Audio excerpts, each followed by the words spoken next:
అందరికీ వందనాలు. దేవునికి స్తోత్రం కలుగునుగాక. ఈరోజు మనము తనను చూచిన వానిని చూచిన హాగరు గురించి ధ్యానించుకుందాము. ఆదికాండము 16వ అధ్యాయము 8వ వచనము.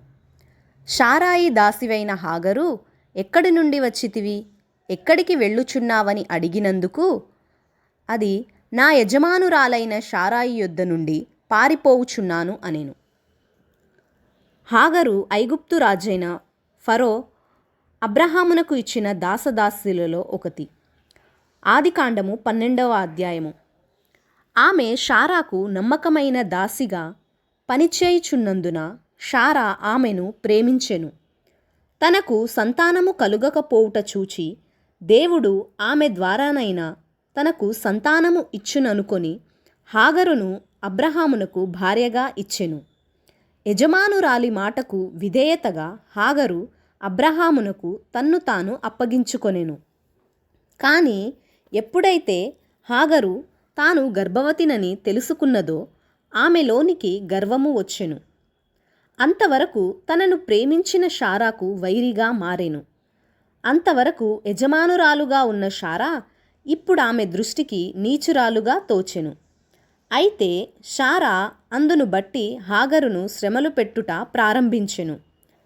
అప్పటి వరకు చక్కగా సాగిపోతున్న హాగరు జీవితంలో శ్రమలు ప్రారంభమాయెను. ఆమె గర్వమే ఆమె శ్రమలకు కారణము. ఇర్మియా 5:25 మీ పాపములే మీకు మేలు కలుగపోవుటకు కారణము అని బైబిలు చెప్పుచున్నది. హాగరు ఆ శ్రమలలో తగ్గించుకొని పశ్చాత్తాపపడుటకు బదులు పారిపోవుటకు నిశ్చయించుకొనెను. అనేకులు వారి కష్టాలలో నుండి, సమస్యలలో నుండి పారిపోవాలనే ప్రయత్నించుదురు. కానీ మన కష్టాలకు కారణమైన మన హృదయము నుండి మనం ఎక్కడికి పారిపోగలము? అయితే మన పాప భారాలను, మన మోసకరమైన హృదయాన్ని మనము దేవుని సన్నిధిలో కుమ్మరించినచో మనకు విడుదల దొరుకుతుంది. కానీ విశ్వాసము లేని హాగరు అబ్రహాము ఇంటిని విడిచిపోవుచుండగా దేవుని దూత ఆమెను కనుగొని, శారాయి దాసివైన హాగరు, నీవు ఎక్కడి నుండి వచ్చితివి, ఎక్కడికి వెళ్ళుచుంటివి అని ప్రశ్నించెను. ఆశీర్వదించబడిన అబ్రహాము ఇంటిని విడిచి ఎక్కడికి వెళ్ళుచున్నదో ఎరుగకయే బయలుదేరెను. శ్రమ నుండి తప్పించుకోవాలనే చూచినది, కానీ గమ్యమేదని ఎరుగకుండెను. ఇంటిలో శ్రమలు ఓర్చుకోలేక భయపడెను, కానీ దిక్కు మొక్కు లేని ఆ అరణ్యములో శ్రమల ఒత్తిడి మరింత భయంకరమైనదని గుర్తించలేకపోయెను.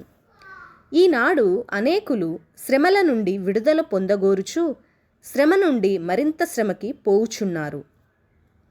ఆదికాండము 16:9 హాగరు దిక్కు తెలియని స్థితిలో ఉన్న సంగతిని గమనించిన దేవుడు ఆమెతో, నీవు తిరిగి వెళ్ళి శారాయి చేతి క్రింద అణిగియుండుము. నేను నిన్ను దీవిస్తాను, నీ సంతానాన్ని ఆశీర్వదిస్తాను అని చెప్పెను. అవును, అణిగి ఉంటే ఆశీర్వాదం ఉంది. దేవుడు 1 పేతురు 5:6 దేవుడు తగిన సమయమందు మిమ్మును హెచ్చించినట్లు ఆయన బలిష్టమైన చేతి క్రింద దీన మనస్కులై ఉండుడి అని బైబిల్ సెలవిస్తున్నది. ఆదికాండము 16:13 హాగరు తన దీనస్థితిని చూచి తన్ను ఆదుకొనుటకు వచ్చిన దేవునిని చూచి, చూచుచున్న దేవుడవు నీవే అనెను. అంతేగాక దేవుడు నన్ను చూచుచున్నాడు, శారాయి నన్ను వదిలినా తరిమినా, అబ్రహాము నన్ను మరచినా దేవుడు నన్ను ఎరుగును అని నమ్మెను. అందుకే నన్ను చూచిన వానిని నేనిక్కడ చూచితిని అని ఆ స్థలమునకు బెయేర్ లహాయి రోయి అను పేరు పెట్టెను.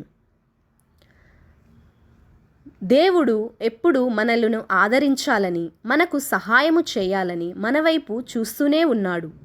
కానీ మన దృష్టి లోకంలో ఉన్న వాటిపైన ఉన్నందున ఆయనను చూడలేకపోవుచున్నాము.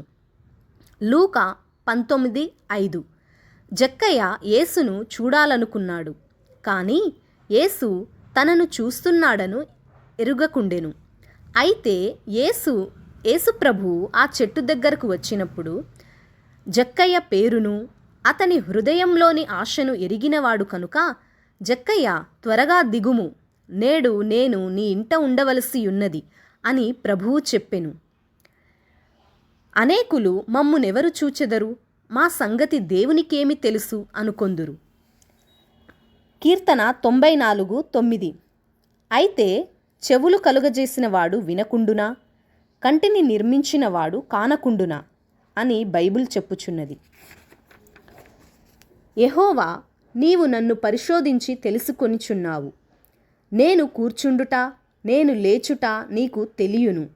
నాకు తలంపు పుట్టక మునుపే నీవు నా మనస్సు గ్రహించుచున్నావు. నా నడకను నా పడకను నీవు పరిశీలన చేసియున్నావు.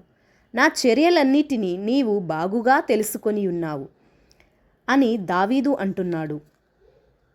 ఆదికాండము 21:9.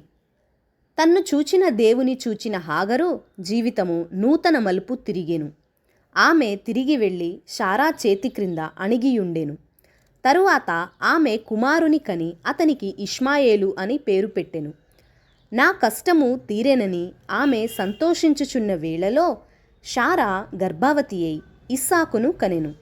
తరువాత ఇష్మాయేలు ఇస్సాకును ఎగతాళి చేయుట చూచిన శారా కోపగించి హాగరును ఆ బాలుని అరణ్యములోనికి వెళ్ళగొట్టెను. ఆదికాండము 21:15-19. అంతటా మరొకసారి వేదనలో పడిన హాగరు దాహంతో ఏడ్చుచున్న తన కుమారుని ఒక పొద క్రింద పడవేసి, పిల్లవాని చావు నేను చూడలేననుకొని ఎదురుగా కూర్చుండి ఎలుగెత్తి ఏడ్చెను. హాగరును చూస్తున్న దేవుడు, ఆమె ఏడ్పును విన్న దేవుడు ఆమె కనులు తెరిచెను. ఆ ఎడారిలో ఆమె కనుల ఎదుట గొప్ప నీటి ఊటను కలుగజేసెను. ఆ నీటి ఊటలే ఈ దినము వరకు నూనె ఊటలుగా ఆ జనాంగాన్ని గొప్ప చేయుచున్నవి. మన బిడ్డల కొరకు మనం ప్రభువు దగ్గర మొరపెట్టుచున్నామా? నీవు లేచి రేయి మొదటి జామున మొరపెట్టుము. నీళ్లు కుమ్మరించునట్లు ప్రభువు సన్నిధిని నీ హృదయమును కుమ్మరించుము. నీ పసిపిల్లల ప్రాణము కొరకు నీ చేతులను ఆయన తట్టు ఎత్తుము. విలాపవాక్యములు 2:19. ప్రతి వీధి మొగను ఆకలిగొనివారు మూర్ఛిల్లుచున్నారు. నీ బిడ్డల కొరకై నీవు మొరపెట్టినప్పుడు మరణము వారిని తాకకుండా దేవుడు కాపాడును. దిక్కులేని స్థితిలో నీ బిడ్డలు విడువబడకుండా దేవుడే వారికి తండ్రిగా ఉండి వారి ప్రతి అవసరతను తీర్చును. మనలను చూచుచున్న దేవునికి మన సంగతంతా చెప్పుకొని నిత్య మార్గములో నడిపించగలిగిన ప్రభువునకు లోబడుదాము. ప్రభువు మనకిచ్చిన బిడ్డలను ఆయనకు అప్పగించుదాము. దేవుడు ఈ వాక్యము దీవించునుగాక. ఆమెన్.